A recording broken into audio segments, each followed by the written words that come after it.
Medianoche. Con 19 votos a favor, 5 en contra y 9 abstenciones, el Senado aprobó en general el proyecto que propone un reajuste del salario mínimo, 500.000 pesos. Con esto, la iniciativa vuelve a la Cámara para su tercer trámite legislativo. El proyecto de ley además aumenta el universo de beneficiarios de la asignación familiar y maternal, extiende el ingreso mínimo garantizado y el subsidio temporal a las micro, pequeñas y medianas empresas. Los 19 votos de aprobación vinieron del oficialismo, además de la DC, los independientes Matías Walker y Fabiola Campillay. Cuando el día termina, comienza medianoche. Presentamos Medianoche. La agenda legislativa está supercargada, muy intensa, desde temas de seguridad, o sea, desde el estado de excepción que se aprobó hoy día, se cumple un año, hasta temas de salario mínimo. Es decir, la amplitud temática es enorme. Una de ellas, uno de los temas que se ha aprobado, y esto ya en el trámite final en la Cámara de Diputados, es un tema que usted seguramente ha escuchado hablar también hace un buen rato, que es el royalty minero. Es un impuesto especial a la minería. ¿Y por qué es un impuesto especial? Porque la minería privada lo que hace es explotar un recurso natural, no renovable, de todos los chilenos, que lo explota una empresa privada. Es distinto a la empresa que puede hacer que yo ponga un taller de, no sé, fabrico pasta, espagueti. Eso no es un recurso natural, ni es un recurso de todos los chilenos, sino que yo compré una máquina y hay un impuesto por la ganancia. Es distinto, por eso el royalty tiene esta particularidad y este trato especial. Gael Joeman, ¿cómo le va? Muy buenas noches, es diputada de Convergencia Social, pero presidenta de la Comisión de Hacienda de la Cámara. Buenas noches y bienvenida a este programa. Muchas gracias por la invitación, Matías.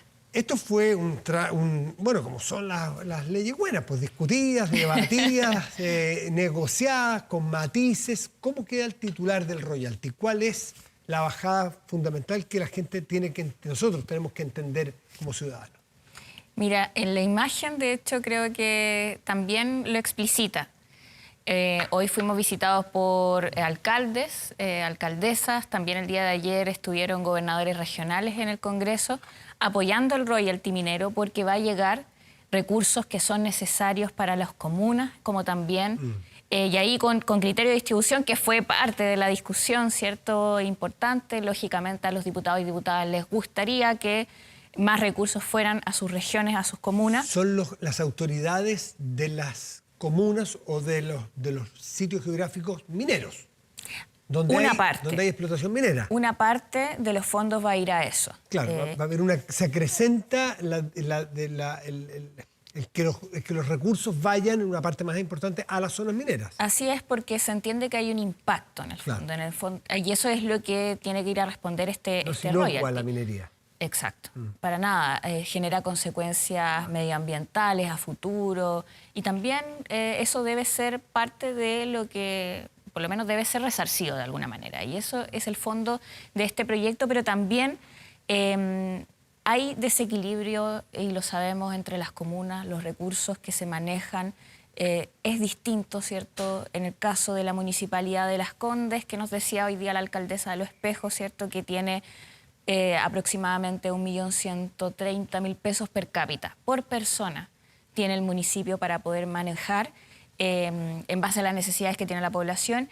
En cambio, en Los Espejos, 160.000 pesos per cápita. Entonces, este proyecto también va, parte de los fondos, a la creación que se llama de un fondo de equidad, que va sobre todo a aquellas comunas de municipios que dependen más del fondo nacional, municipal, y que ese fondo es el fondo estatal.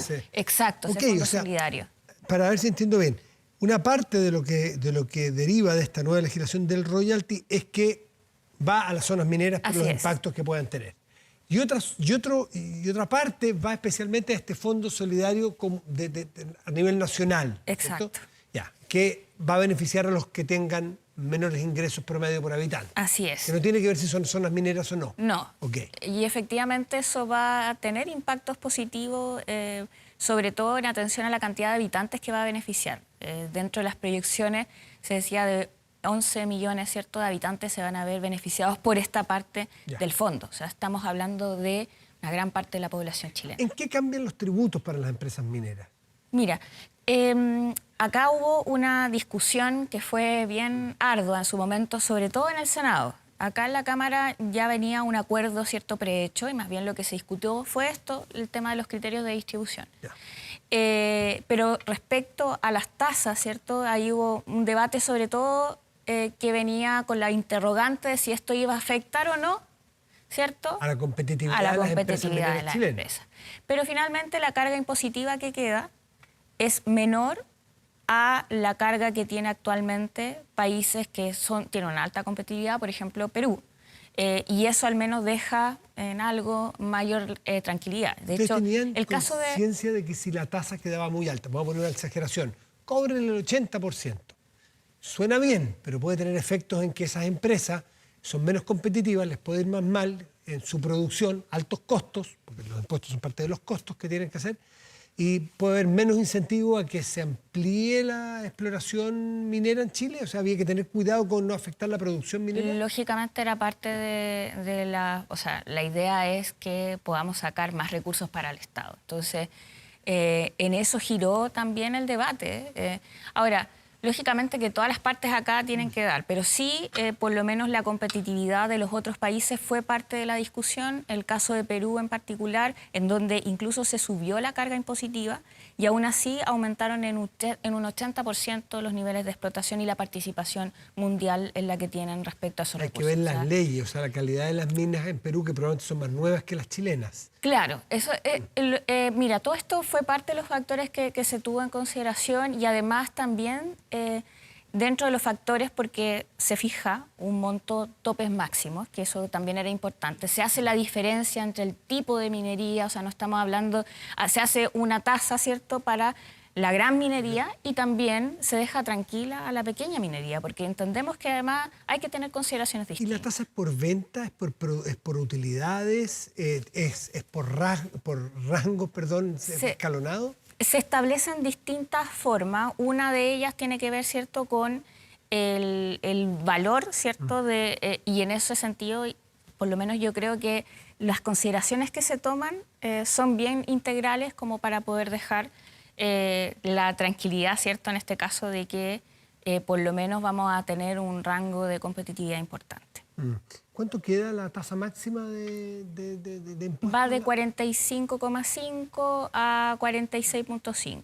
Ya, eso es lo máximo. Dentro de lo máximo que podría Ya, llegar, esto- de la carga impositiva. ¿Es la carga impositiva a la utilidad o a la producción o a la venta? A la venta. Ya. Y la venta, y si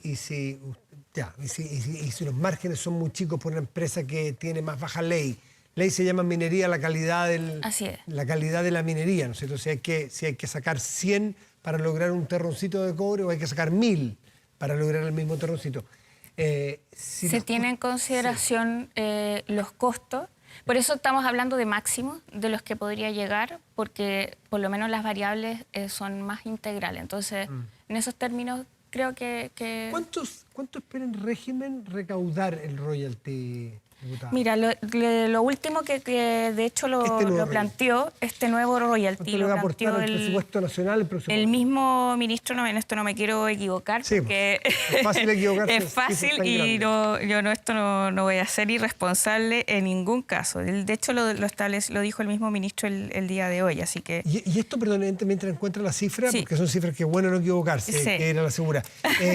¿Entra en régimen de inmediato? ¿Es un régimen que entra de manera progresiva? Del próximo año. Desde el próximo año. próximo año empieza, así que en eso al menos también se tuvo en consideración. Claro que tiene que haber un rango como para poder, Sí. para que el mercado también lo Bueno, considere. de ahí, tiene muchos apuntes, no la de confundir. Mira, Pero estoy sigamos dialogando, haciendo- conversando para entender más. Ya. A ver, así como se conversa si es que es interesante pagar una tasa por venta, que es distinto a la utilidad, porque a veces yo puedo vender mucho, pero puedo que no gane ni un peso. Porque Aquí está. Pero encontró. me quedé pegada, Bien, yo no está puedo... bien. Yo por mientras rellenaba un poquitito. Sí. Y mira, se espera que se recaude cerca de 0,45% del PIB, Ya. que eso es equivalente a 1.350 millones de dólares. En régimen. En régimen. Y de los cuales 450 millones de van a ser distribuidos directamente para impulsar el desarrollo productivo. Porque esta es otra idea que tiene el royalty minero y es parte también de los recursos a que van a estar destinados, ¿cierto? A ver, nosotros consideramos que es importante, y en esto también hubo acuerdos, yo creo que es importante valorar los acuerdos en esta materia, que es relevante no solamente depender de la explotación, sino de cómo podemos agregar valor, claro, ¿cierto? Y hay recursos para invertir en eso. Para invertir en el desarrollo de tecnología Una porción científico. importante, algo así como 40%, así a grosso modo, ¿no? Sí, 450 millones, claro. Claro. O sea, 40%. ¿y eso qué lo Y eso va administra? dentro... Mira, a ver, todo esto está... a ver, hay un protocolo que también se firmó, de acuerdo. Esto es parte, de hecho, de ese protocolo de acuerdo que se generó en el Senado para poder construir el entendimiento en que incorporar las distintas visiones. Y esto fue un punto importante también que se planteó en esos términos. Entonces, esto tiene que ser desarrollado también en este caso, desde el Ministerio de Hacienda, ¿Y qué cumpliendo los porcentaje compromisos. va a las regiones mineras? Mira, Me parece es una parte relevante porque yo me quedo dando vuelta a algo que usted dijo al principio. Y es verdad, la minería no es inocua, tiene impactos hacerse cargo del medioambientales, impacto. tiene impactos negativos, pero también tiene un montón de externalidades positivas. Entiendo Por que cierto. Antofagasta, por ejemplo, es la región que tiene un producto per cápita parecido a Gran Bretaña, sí. que es $40.000 per cápita, por ejemplo. O sea, una cosa totalmente fuera del promedio del resto de Chile. Entonces, Así es. también tiene externalidades súper positivas en el promedio de ingresos de las personas de las zonas mineras. Hay más trabajo mejor remunerado. ¿No se compensan los efectos positivos y negativos ahí? A ver, solo por el trabajo creo que no se compensa, en el sentido de que los efectos son también a largo plazo para la zona. Y por eso que, a ver, tener más recursos, también a propósito de los impactos negativos que se generan, era un asunto relevante para poder tomar medidas por parte de las regiones. En el caso de los gobernadores regionales, por ejemplo, cuando nos plantearon este punto el día de ayer, nos pidieron una reunión a la Comisión de Hacienda para poder también acceder a avanzar en esta temática. Y hacían la relación, porque de hecho quedó dentro del protocolo de acuerdo, con el proyecto de ley que se ingresó el día martes de fortalecimiento a las regiones.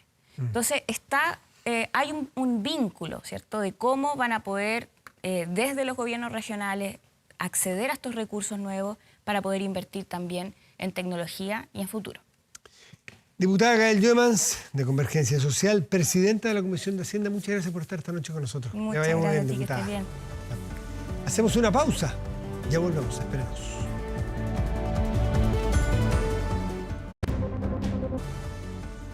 Estamos de vuelta, de inmediato revisamos las informaciones más destacadas del día con Marco Fleming. Hola Matías, hola a todos en sus casas. Comenzamos este resumen informativo en medianoche y vamos al Congreso porque el Senado aprobó en general el proyecto que propone un reajuste del salario mínimo a 500.000 pesos para 2024. Ahora esta iniciativa vuelve a la Cámara de Diputadas y Diputados para su tercer trámite legislativo. Vamos a tomar contacto con Poirot Escobedo, que tiene los detalles desde el Congreso. ¿Cómo estás, Poirot? Buenas noches. ¿Qué tal? ¿Cómo están? Muy buenas noches. Una extensa jornada se vivió en el Senado, pero culminó con la aprobación de un proyecto emblemático del programa del gobierno del presidente Gabriel Boric, el aumento a 500.000 pesos del salario mínimo. Contó en este caso con 19 votos a favor, 5 en contra y 9 abstenciones. Esta iniciativa que busca, entre otras cosas, un aumento progresivo del salario y en este caso también se contemplan mecanismos de subsidio a las pequeñas y medianas empresas para hacer más llevadero la implementación de esta idea que, tal como se ha proyectado por parte del Ministerio del Trabajo, podría beneficiar incluso a 940.000 familias que en este caso dependen del salario mínimo y, por cierto, esto también significa una ayuda importante a lo que es el bolsillo de los chilenos y las chilenas. Veamos a continuación cuál fue la valoración de la ministra del Trabajo y Previsión Social, Janet Jara, respecto de esta aprobación y también en relación a los anteriores reajustes que se han desarrollado a lo largo de la historia, con una particular afirmación, con un término, un chilenismo derivado del mapudungún. Escuchemos a continuación qué fue lo que quiso decir.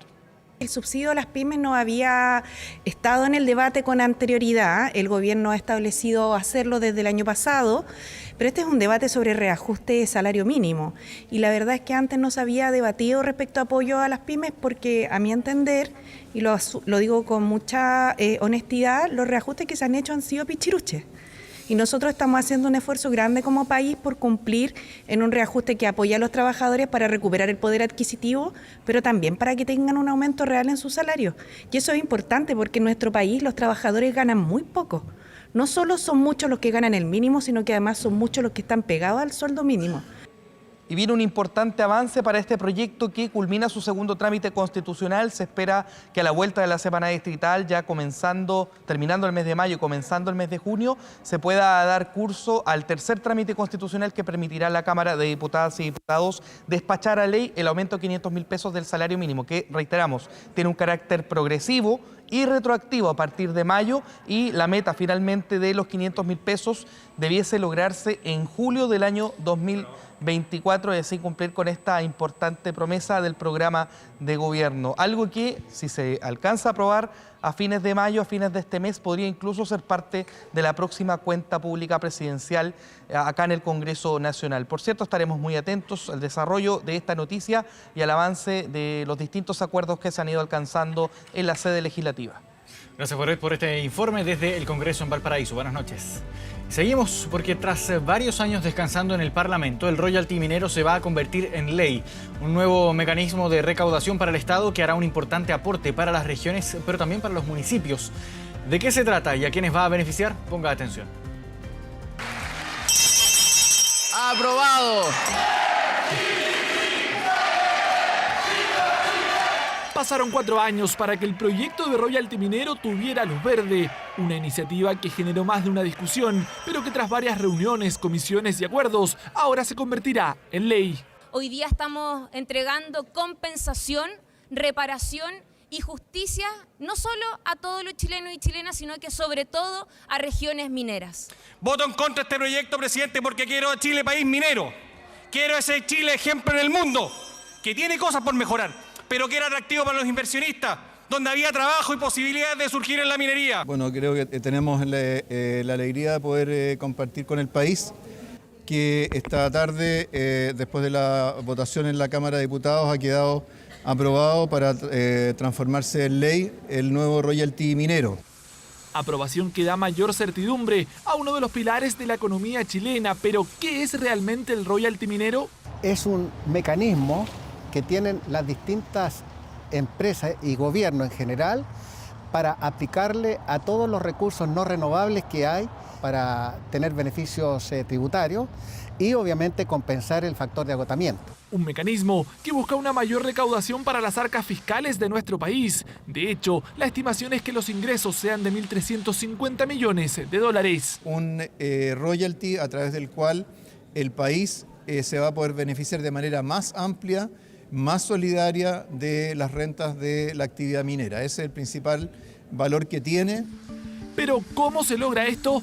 Modificando los impuestos que pagan las empresas del sector. Y para eso se estableció una nueva tasa máxima que en el caso de las mineras que exploten sobre 80.000 toneladas de cobre será de 46,5%, mientras que para quienes exploten entre 50.000 y 80.000 toneladas del metal rojo será de 45,5%. El total de los impuestos, incluido el impuesto a la renta, primera categoría, el impuesto adicional que se paga por los retiros que hacen a sus casas matrices, más el royalty, eso es lo que va a pasar a ser 45%, y en la actualidad es 39%. Así, se espera obtener mayores ingresos y de ellos repartir 450 millones de dólares en favor de las regiones y municipios. Para eso, se establecieron 3 fondos. Primero, para la productividad y el desarrollo, por 225 millones de dólares. El segundo, para la equidad territorial, por 170 millones de dólares, lo que beneficiaría a alrededor de 302 comunas vulnerables, es decir, a cerca de 11 millones de personas. Y en tercer lugar, 55 millones de dólares para comunas mineras, con el fin de compensar las externalidades negativas por las faenas mineras. Lo que va a ocurrir, ¿cierto?, es que municipios pobres del país, que son muy dependientes del el Fondo Común Municipal. Municipios rurales en todo el país, por ejemplo, van a poder participar de las rentas provenientes de la minería. Una nueva fórmula de ingresos no exenta de polémicas, pero que ya se definió, junto a otros acuerdos, como recursos para el presupuesto de regiones, seguridad ciudadana y proyectos de inversión desde Arica y Parinacota a Coquimbo. Nuevas reglas para la minería, que ahora se deberá adecuar al nuevo royalty minero. Y crece la incertidumbre entre los afiliados a las ISAPRES por el futuro de la industria. Un grupo transversal de diputados presentó un tercer proyecto de ley para intentar cumplir el fallo de la Corte Suprema, mientras el presidente Boric se abrió a escuchar alternativas, aunque dijo que no habrá perdonazo. Verónica tuvo cáncer y además la aqueja otra enfermedad preexistente. Es jubilada y por largos años ha cotizado en el sistema de ISAPRE. Por ello, hoy dice sentir mucha incertidumbre debido al complejo momento que enfrenta el sistema privado. Teme por el futuro de sus tratamientos. Entonces, para una persona con enfermedades preexistentes y enfermedades catastróficas preexistentes, es muy complicado, es muy complicado. Sé que la atención mía no sería igual, sé que cambiaría muchas cosas, porque es una incertidumbre, porque por el momento no hay nada concreto. Una incertidumbre similar en la que nos manifiesta Esteban, también afiliado a un ISAPRE y que debe operarse de una hernia en los próximos meses. Hoy está buscando adelantar dicha intervención debido al temor que le genera una eventual quiebra del sistema privado. Mientras no se mejore la salud pública, no están dando ninguna solución. Usted tiene que operarse, me decía. Claro, tengo que operarme y estoy tratando de operarme antes de que desaparezca, porque si no en la salud pública no me voy a poder operar, porque como no es de gravedad, puedo estar 3, 4 años esperando que me operen. Entonces la idea es salir del problema antes posible. Es la incertidumbre que viven por estos días los cerca de 3 millones de afiliados al sistema privado de salud, tras el fallo de la Corte Suprema que ordenó a las aseguradoras devolver cobros en exceso por 1.400 millones de dólares y adecuar la denominada tabla de factores. El gobierno presentó una ley corta para dar cumplimiento a la sentencia. En el Senado se presentó una reforma constitucional y durante esta jornada un grupo de diputados de distintos partidos ingresó a tramitación un nuevo proyecto que apunta a que las ISAPRES puedan pagar mediante acciones. Aquí no hay perdonazo. Por lo tanto, todos los pagos en exceso que se hayan hecho se deben devolver a los afiliados del sistema de ISAPRE. Esta es una compañía que tiene una deuda, así lo ha decretado la Corte Suprema, bien lo ha planteado la diputada Pérez, aquí no hay perdonazo alguno, pero hay que establecer, lamentablemente por el estado del arte, una alternativa. El presidente Boric aseguró que el gobierno está disponible a escuchar alternativas, pero insistió en que el fallo de la Suprema debe respetarse. Nosotros no podemos, como gobierno, validar que se pretenda hacer ningún tipo de perdonazo a las ISAPRES. Hace no muy poco tiempo se recordarán que habían personas que decían que las ISAPRES no se podían dar el lujo de incorporar a personas enfermas. Acá hay una responsabilidad que es importante que asuman. El expresidente Sebastián Piñera también se sumó al intenso debate político que ha suscitado el futuro del sistema privado de salud, haciendo un llamado a mantener la libertad de elección. Que se cumplan las leyes y que se cumplan los dictámenes de la justicia, pero en forma realista, no a costa de sacrificar y crear un monopolio estatal de salud que todos sabemos. Lo único que va a hacer es aumentar más las listas de espera, deteriorar la calidad del servicio. Hasta la Comisión de Salud del Senado llegó este miércoles nuevamente el presidente de las ISAPRES, instancia donde pidió reestudiar el mecanismo que fijó la deuda del sector en 1.400 millones de dólares. Nosotros nos parece que hay múltiples metodologías, tienen que ser estudiadas y tenemos que encontrar cuál es la mejor para poner en práctica esto y que sea viable el sistema. Y lo más importante es que las personas puedan mantener las coberturas de salud que tienen vigente el día de hoy. Intenso debate por el futuro de las ISAPRES que mantiene en vilo a la industria, también a las clínicas y, como no, a 3 millones de afiliados. tras una tensa cita que reunió a parlamentarios de la Araucanía con el presidente Boric y luego que algunos acusaran al gobierno de estar conectados con grupos radicalizados, el Congreso aprobó una nueva prórroga del estado de excepción. La medida en la macrozona sur cumple un año, lo que provocó un llamativo momento en el Congreso que vamos a revisar a continuación. Es el registro de una particular entrega en la Cámara de Diputados y el rostro de las autoridades de gobierno demostró que el presente lo que menos generó fue agradecimiento. Torta con la que la diputada por la Araucanía, Gloria Navillán, recordó que el estado de excepción en la macrozona sur cumplió su primer año. Y esto que no gustó, era evidente que el ánimo de los ministros en ese momento estaba lejos de la celebración.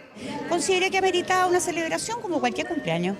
¿Es necesario celebrar un estado de excepción constitucional, diputada? Probablemente para el gobierno sí, pues para nosotros no. Aniversario de una medida que desde que se implementó fue calificada como la primera derrota ideológica del Ejecutivo. A 366 días del despliegue militar, el Congreso discutió y aprobó su prórroga número 24, votación antecedida por una advertencia a la que surgió la noche de este martes tras una reunión del presidente Boric con los parlamentarios de la Araucanía. Mañana vamos a rechazar esta medida porque nos parece que es absolutamente insuficiente. Decisión de los diputados gremialistas que en bloque rechazaron la solicitud del Ejecutivo y exigieron medidas más extremas. En la Cámara, la prórroga fue aprobada por 96 votos a favor y 36 en contra. De ellos, 17 eran de la UDI. Este gobierno no está utilizando las herramientas que el Estado de Derecho le entrega. Debe decretar estado de sitio. A veces pienso que ustedes, el microclima que están viviendo en la moneda es distinto al que estamos viviendo en la Araucanía. Por favor, reaccionen, porque todavía están a tiempo. Un cambio en el estado de excepción descartado de inmediato por la ministra del Interior. Tenemos debates que sirven para el propósito común de generar seguridad y en la Araucanía ciertamente hay mucho que debatir. Debatamos lo que sirve y no lo que es inconducente. Debate que acusaron desde la oposición. El presidente Boric no quiso abordar en la cita en Cerro Castillo, incómoda reunión que molestó a algunos de los presentes. Fuimos citados a una reunión en la cual el propio presidente nos dice que no vamos a hablar de seguridad. El presidente también fue enfático en decirles que esta reunión no era para hablar temas de seguridad, sino más bien para poder abordar el conflicto político. Discusión que sumó otra arista este miércoles. El diputado Andrés Joanet acusó al gobierno de estar vinculado a los grupos más radicales de la zona a través de sus propios funcionarios. Contrataron al hermano del vocero de la CAM en un cargo de confianza. Ahora contratan en la SECPRE a otra persona que ha dicho que condiciona la entrega a tierra, que me parece muy violento, la entrega a tierra a La Paz, cuando el gobierno está en otra cosa. O sea, si eso no es claro. Denuncia en contra del Ejecutivo que tuvo repercusiones en la sede legislativa. Yo invitaría fraternalmente al diputado Joanet a que si tiene esos antecedentes haga la denuncia al Ministerio Público, pida una entrevista reservada con la ministra del Interior, haga entrega de esos antecedentes. Si no, me parece que es una irresponsabilidad estar sembrando ese tipo de dudas. Hay una relación institucional del gobierno con comunidades violentas como la de Temocuycuy, de todas maneras. Asegurarlo no puedo, es incondicional. Pero si se llega a saber o a conocer algo, inmediatamente el presidente de la República debe dejar su cargo y también aclarar ante la justicia. Dudas que tuvieron una tajante respuesta desde la cartera de Interior. Yo creo que el diputado tiene que hacerse cargo de la precisión de la información que entrega. No le corresponde al gobierno distraerse en debates que no contribuyen a resolver los problemas graves que tenemos. Estado de excepción en la macrozona sur que, de acuerdo a cifras de Interior, ha disminuido en materia de delitos en un 31% tras el despliegue militar. Estrategia que será observada en terreno por el subsecretario Manuel Monsalve, quien visitará la región de la Araucanía este viernes. Desde este 20 de mayo, los tribunales de justicia podrán investigar el patrimonio de las personas deudoras de pensiones de alimentos y ordenar el pago de la deuda a través de fondos de cuentas bancarias u otros instrumentos financieros, como por ejemplo fondos mutuos y acciones. Este mecanismo pretende bajar la cifra actual de 80.000 deudores. Afuera de los tribunales de familia de Santiago, esta mujer nos cuenta que está cansada de perseguir al padre de sus 2 hijos para que pague la pensión de alimentos. ¿Dónde está él? ¿Qué hace él? Porque a tu hijo tú no le puedes decir, no, hijo, sabes que hoy día no tengo para comer, no, hijo, no tengo para vestir. Tienes que tenerla a diario, todos los días. Tienes que pagar colegiatura, que furgón, colaciones. materiales, o sea, es todo, las enfermedades. Asegura que por cubrir los gastos de salud se ha debido endeudar. El juzgado te dice, su hijo está enfermo, sí. ¿Cuánto sale la enfermedad? La de mi hija tienen que operarla, 17 palos, 17 millones. No lo ven. La llevé el otro día, 700.000 pesos. Eso debería ser dividido en ambas partes. No cree en el sistema con que se cobran las pensiones de alimentos y considera que de una u otra forma el padre de sus hijos se las arreglará para seguir evadiendo su responsabilidad. Te llega la demanda, ¿pasan todos los bienes a los papás? Eso hacen. Todo se pasa a los abuelos, a los papás, a los hermanos. Los sueldos, si tú sabes que te van a sacar la plata de tu cuenta, ¿qué haces? La pescas y la sacas hacia otra cuenta. Es precisamente este tipo de casos el que se pretende regular a través de la Ley de Responsabilidad Parental y Pago Efectivo de Pensiones de Alimentos, la que entregará nuevas herramientas a los tribunales para que investiguen el patrimonio de las 80.000 personas deudoras y cobren lo que corresponde. Lo que estamos haciendo es generar una nueva capacidad en el Estado que acompaña a quienes crían solas. A partir del 20 de mayo, que entra en vigencia nuestra ley de responsabilidad parental, se va a poder ocupar el mecanismo de pago efectivo. ¿Con qué requisitos? Deudas que hayan sido de un monto fijado por un tribunal. Esto no corre para acuerdos de palabra informales. Con esta nueva ley, las personas a quienes les deban una pensión de alimentos fijada por la justicia podrán pedir al tribunal que investigue los fondos del deudor.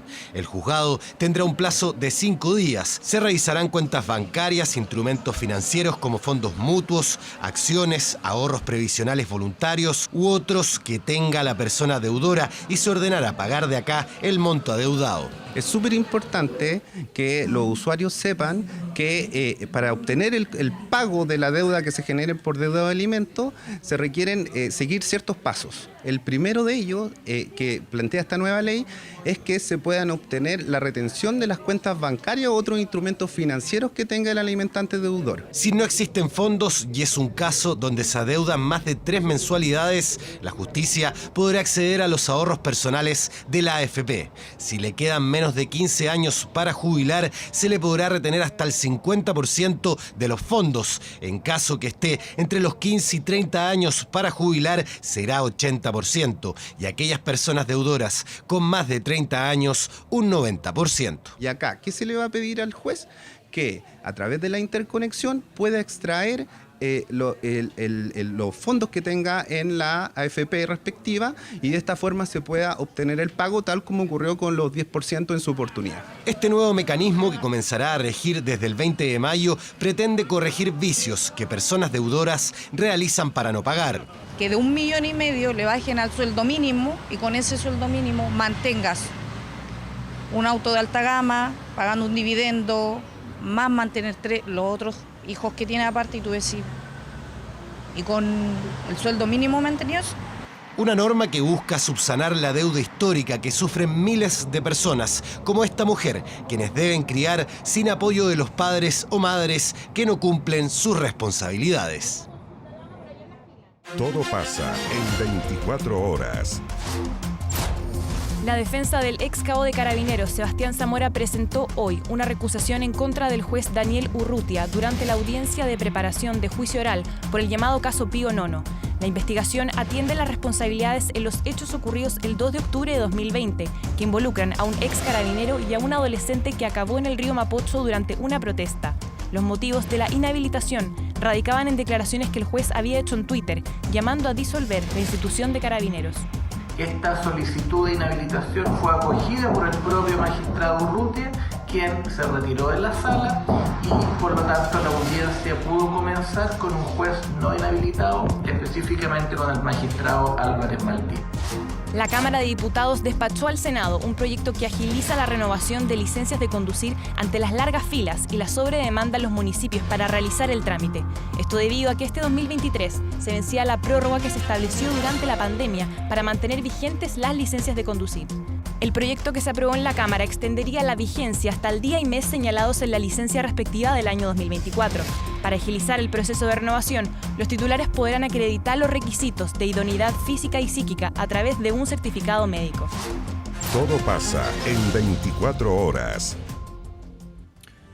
Vamos a cambiar de tema. Unas esperadas vacaciones de dos amigos ahora son crónica policial tanto en Chile como en Brasil. Los jóvenes, según lo que se investiga, fueron víctimas de un peculiar robo porque los drogaron y lanzaron a una zanja en Río de Janeiro. Uno murió y el otro está internado con lesiones múltiples.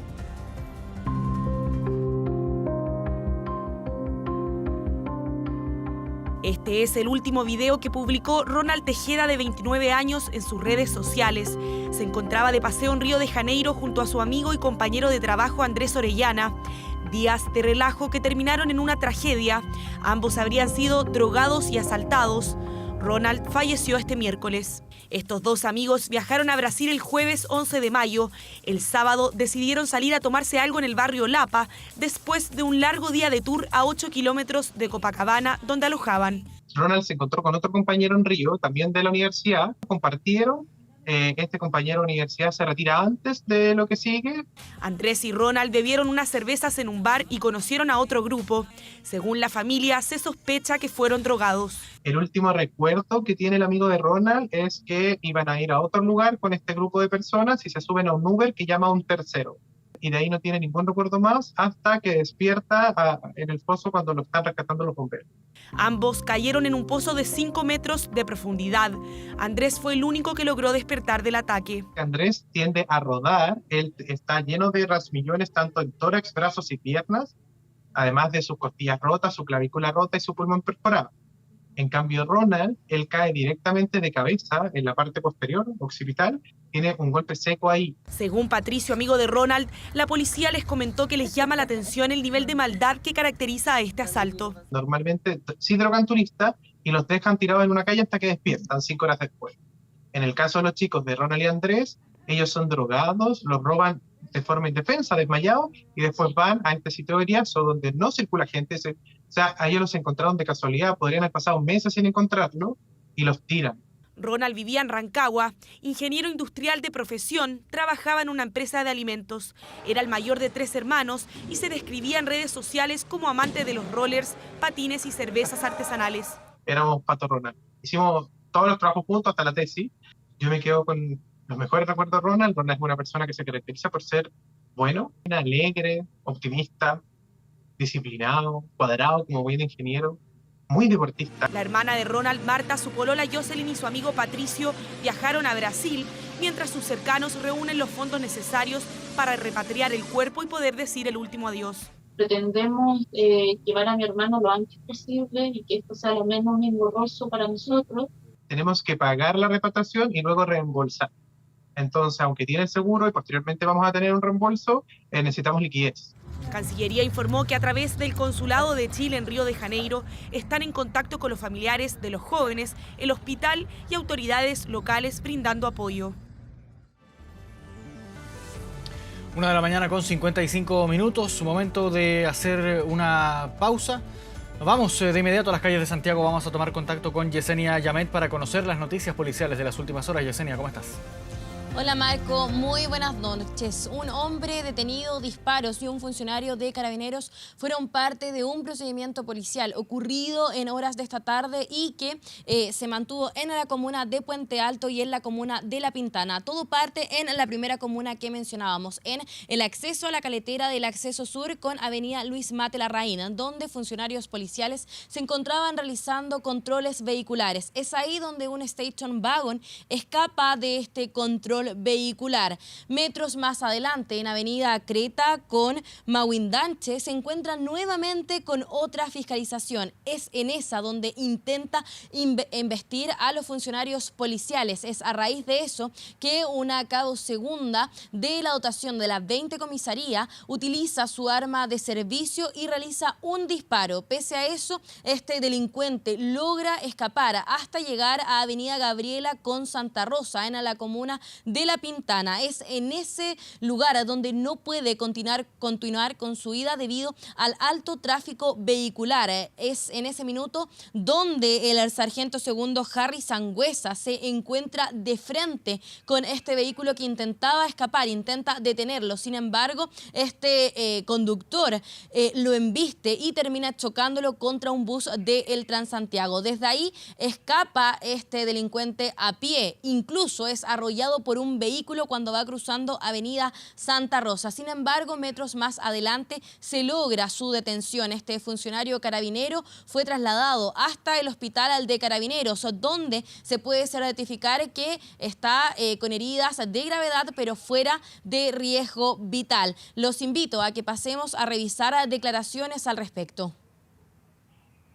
No, porque lo vimos cuando él salió arrancando para allá entre medio de la calle y nada, y se perdió. Y el caos siguió ahí porque se escucharon balazos. Pasó todo súper rápido, fue todo peligroso y quedamos todos en shock porque fue todo terrible. Que venía una persecución ya, desde no sé dónde habrá sido la persecución, pero justo llegó aquí porque los autos no pudieron pasar porque justo una micro se les interpuso. Y en eso que la micro se le interpone, bajan los individuos del auto y la persecución sigue a pie. ¿Carabineros hace uso de los armamentos de servicio para su detención? Sí, los disparos eran al vehículo del sujeto. Ya, la persona tiene 20 años, no tiene antecedentes penales, no tiene órdenes judiciales pendientes, no obstante el vehículo sí tenía cargo por robo. Bueno, Marco, nos trasladamos hasta la comuna de La Granja, ya que la Brigada de Homicidios se encuentra trabajando en un asesinato ocurrido en una plaza del sector de calle Canto General con El Parque. La víctima es un hombre de 42 años, al cual le dispararon en más de 20 oportunidades. Aún no está claro cómo se genera esta situación, sin embargo, se conoce que luego de recibir los disparos es trasladado hasta el Hospital Padre Hurtado, donde se confirma su deceso. Aún no hay detenidos por este hecho. Revisemos qué fue lo que dijeron las autoridades sobre este tema. 19:30 horas, lamentablemente hubo un procedimiento en el cual individuos efectúan disparos y lamentablemente fallece una persona. La víctima lamentablemente recibe varios impactos balísticos en su cuerpo, lo que obviamente le ocasionó la muerte. ¿Arriba de 20? No puedo ser tan específico, pero sí. Marco, revisamos a continuación lo ocurrido nuevamente en la comuna de Puente Alto, ya que un accidente de tránsito que ocurrió en la carretera Acceso Sur con Quitalmahue terminó con 2 personas fallecidas. Todo esto se produce cuando por la carretera se dirigía un vehículo en dirección al norte. Por causas que aún se investigan, este vehículo cambia de pista y colisiona de frente con un camión de carga. A raíz de esta situación, 2 de los 3 ocupantes del vehículo pierden la vida en el lugar, mientras que un tercero es trasladado hasta el hospital del Sotero del Río, donde se encuentra siendo atendido en riesgo vital. Revisemos lo que dijeron carabineros y bomberos sobre este accidente. Una vez llegando a la primera unidad, verifica que se trata de una colisión frontal de un vehículo particular con un camión de carga, en el cual habían 3 ocupantes al interior del vehículo. Paralelo a la llegada de bomberos, llegan personal de ambulancias, constatando de inmediato el fallecimiento de 2 de los 3 ocupantes, y bomberos rápidamente trabaja en la extracción del copiloto para ser trasladado al centro asistencial más cercano. En estos momentos tenemos el relato del conductor del camión, que nos menciona que este vehículo venía en sentido contrario y en un momento imprevisto cruza el eje de la calzada y colisionan frontalmente. En el vehículo menor iban 3 personas, 3 hombres adultos, que aún están sin identificar.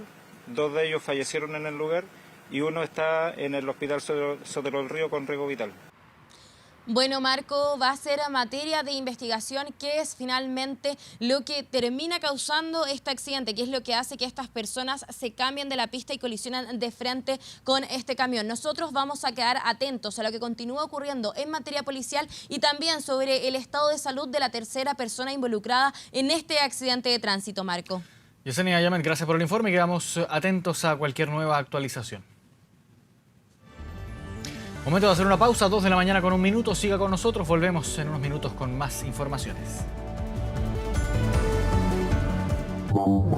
Internacional. 2 de la mañana con 8 minutos, estamos de regreso en medianoche para revisar ahora noticias internacionales. El presidente de Ecuador, lo vemos en pantalla, Guillermo Lasso, disolvió el Parlamento tras el inicio del juicio político en su contra que amenazaba con destituirlo.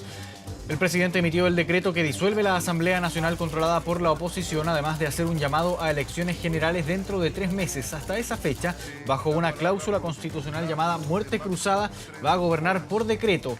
Esta cláusula es una figura que se implementó en Ecuador con la Constitución de 2008 y que solo se puede emplear una vez en los primeros 3 años de gobierno. Comienza con disolver el Congreso, que estaba controlado por la oposición y que planeaba destituir a Lasso el próximo sábado. Luego, el Consejo Nacional Electoral debe convocar a elecciones legislativas y presidenciales en un máximo de 7 días y los ganadores son los que deben terminar el periodo que estaba establecido hasta 2025. Eso abre ahora la posibilidad para Guillermo Lasso de gobernar por decreto un máximo de 6 meses. Le devuelve al pueblo ecuatoriano, a ustedes, el poder de decidir su futuro en las próximas elecciones. Esta es la mejor decisión posible, que nos abre el camino a recuperar la esperanza, la tranquilidad y permitirá al gobierno centrar todos sus esfuerzos en atender las necesidades de las familias ecuatorianas.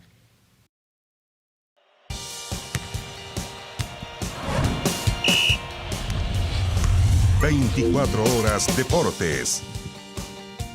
Y este miércoles fue presentado de manera oficial en el Estadio Centenario de Montevideo Marcelo Bielsa como nuevo técnico de la selección uruguaya, y esto será su tercer ciclo al mando de una selección nacional. Durante esta conversación el rosarino abordó varias temáticas vinculadas a los desafíos que va a enfrentar en los próximos meses con su debut ya en la selección uruguaya. Va a preparar el duelo ante Chile en septiembre por las clasificatorias, va a debutar el día 14 de junio frente a Nicaragua y va a estar presente en distintos desafíos de la selección uruguaya. Va a ganar $4 millones al año y Diego Reyes será su asistente técnico. Vamos a escuchar a continuación las palabras de Marcelo Bielsa en su primera conferencia ya como técnico de la selección uruguaya. Y hay países que combinan las dos cosas, que tienen recursos antecedentes y que a esos recursos y esos antecedentes los potencia la fantasía, la ilusión, la perspectiva. Yo creo que Uruguay es del grupo del medio. Puede fantasear y tiene con qué alimentar esa fantasía. No tuvieron que convencerme, casi diría que todo lo contrario. Lo segundo es que mi deseo de pertenecer a este proyecto tiene dos extremos muy convincentes para mí. Uno es los jugadores que posee Uruguay. 2 de la mañana con 11 minutos. Llegamos al final del bloque informativo en medianoche. Agradecemos su sintonía y volvemos ahora con Matías del Río. Bien, Marco, muchas gracias. Revisamos ahora nuestro portal de contenidos y noticias 24horas.cl, que en este momento destaca la siguiente información y tiene que ver con un tema que es de mucho interés para muchas personas. El proyecto que busca extender la vigencia de licencias de conducir. Avanza este proyecto, revise detalles en 24horas.cl. Y revisamos el tiempo para hoy, jueves 18 de mayo de 2023. Santiago tendrá cielo parcial, con una máxima probable de 20 grados. En tanto, San Felipe, mi ciudad de San Felipe, saludos, ahí en la región de Valparaíso, despejado mañana, 23 grados de máxima probable. Con esta información nos despedimos, agradecemos su atención y los dejamos invitados a seguir atentos a las pantallas de TVN y todas sus plataformas. Muy buenas noches y gracias por venir.